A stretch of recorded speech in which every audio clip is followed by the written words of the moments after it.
আল্লাহ রাব্বুল আলামিন বলেন, স্মরণ করো লোকমানের কথা, যে লোকমান কোন পয়গম্বর ছিলেন না, যে লোকমান একজন সাধারণ মানুষ ছিলেন, যে লোকমান একজন আল্লাহওয়ালা বান্দা ছিলেন। আমরা কজন আছি আমাদের সন্তান দিগকে বসাইয়া কোনোদিন বলেছি, বাবা এটা করিও না, ওইটা করিও না, এই কাজ করিও না, ওই কাজ করিও না, এই সমস্ত কথাগুলো আমরা কোনোদিন বলি নাই। তারপরে লোকমানে হাকিমের কথা আল্লাহ তাআলা কোরআনুল কারীমে কেন নিয়ে আসলেন?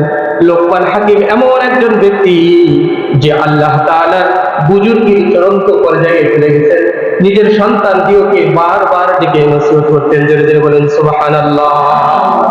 লোকমান হাকিম তার সন্তানকে ডেকে বললেন, ওয়াইদ ক্বালা লোকমান লিবনিহি ওয়া হুয়া ইয়াইযুহু, তিনি উপদেশ দিচ্ছেন, ইয়া বুনাইয়া লা তুশরিক বিল্লাহ, হে আমার সন্তান, বৎসগণ, আল্লাহ তাআলার সাথে কাউকে শরীক করিও, আল্লাহ তাআলার সাথে কাউকে শরীক করিও না, অংশীদার সাব্যস্ত করিও না।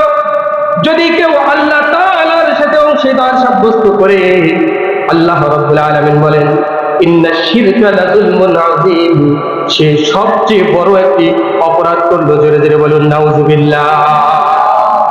এজন্য আমরা আমাদের সন্তান দিগকে এভাবে বুঝাবো যে বাবা, এটা শিরক, এটা কুফর, এটা গুনাহ, এটা অপরাধ, এটা ইসম, এটা যামব, এটা মাফ হওয়ার না, সুতরাং তুমি এই কাজগুলো করিও না, এই কাজগুলো করা যাবে না। আমাদের সন্তান দিগকে বলবো।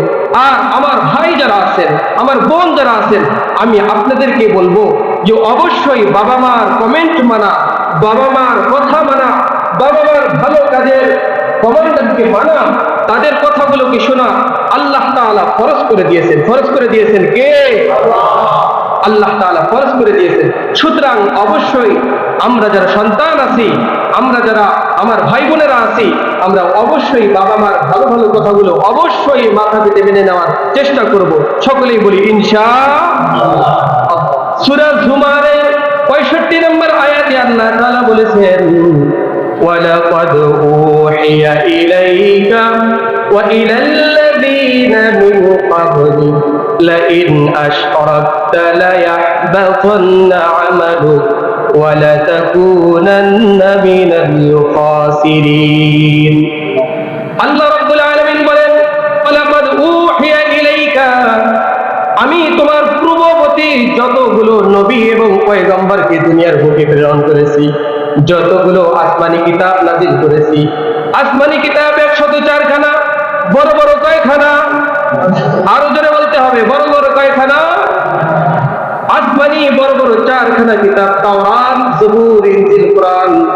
এই সমস্ত কিতাবের মধ্যে আমি আল্লাহ তাআলা পূর্ববর্তী যতগুলো নবী ছিল, যতগুলো পয়গম্বর ছিলেন, প্রত্যেকেই এই কথা জানিয়ে দিয়েছি, ওয়ালাকাদ উহিয়া ইলাইকা, তোমার কাছে যেমন ওহীর মাধ্যমে আমি জিবরিল আমিনের মাধ্যমে জানিয়েছি, লাইন আশরাকতা লায়াহবাতান্না আমালুক, যদি তুমি শরীক করো, যদি তুমি আল্লাহ তাআলার সাথে অংশীদার সাব্যস্ত করো, লায়াহবাতান্না আমালুক, আমি আল্লাহ রাব্বুল আলামিন বলতেছি, তোমার মতো পয়গম্বর জীবনে যত সওয়াব অর্জন করেছো, ভালো ভালো কাজগুলো করেছো, নেকি করেছো, সমস্ত নেকিগুলো ধ্বংস হয়ে যাবে, নিষ্পাত হয়ে যাবে।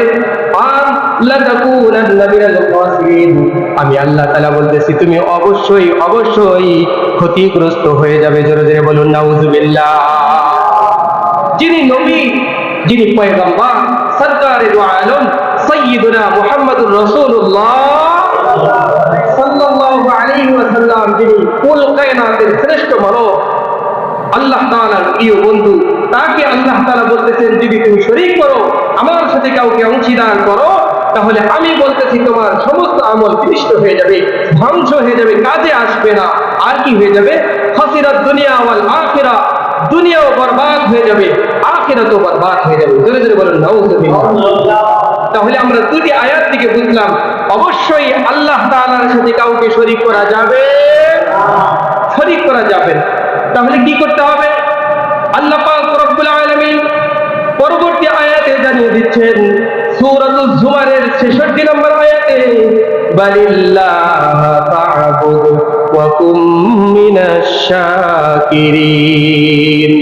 বান্দা তোমরা ইবাদত করবে, আর যে সমস্ত বান্দা আল্লাহ তাআলার ইবাদত করে, আল্লাহ তাআলার নৈকট্যভাজন প্রিয় বান্দা হয়েছে, তাদের অন্তর্ভুক্ত, তাদের রেজিস্টারে তোমাদের নামগুলো তোমরা উঠিয়ে নিবে। সুবহানাল্লাহ। কয়টি জিনিস মানুষকে ধ্বংস করে দেয়? 7টি জিনিস। কয়টি জিনিস? 7টি জিনিস মানুষকে ধ্বংস করে দেয়। তার মধ্যে 1 নাম্বার হলো আশিরকু বিল্লাহ। শিরিক করা কার সাথে? আল্লাহর সাথে শরীক করা। আল্লাহর সাথে যদি কেউ শরীক করে তাহলে আল্লাহ তাআলা তার আমল ধ্বংস করে দেয়। ফাসিরাত দুনিয়া ওয়াল আখিরাহ, দুনিয়াও বরবাদ, আখিরাতও তার ধ্বংস। অর্ধমুখী করে আল্লাহ তাআলা জাহান্নামে ফেলাই দেয়। নাউযুবিল্লাহ।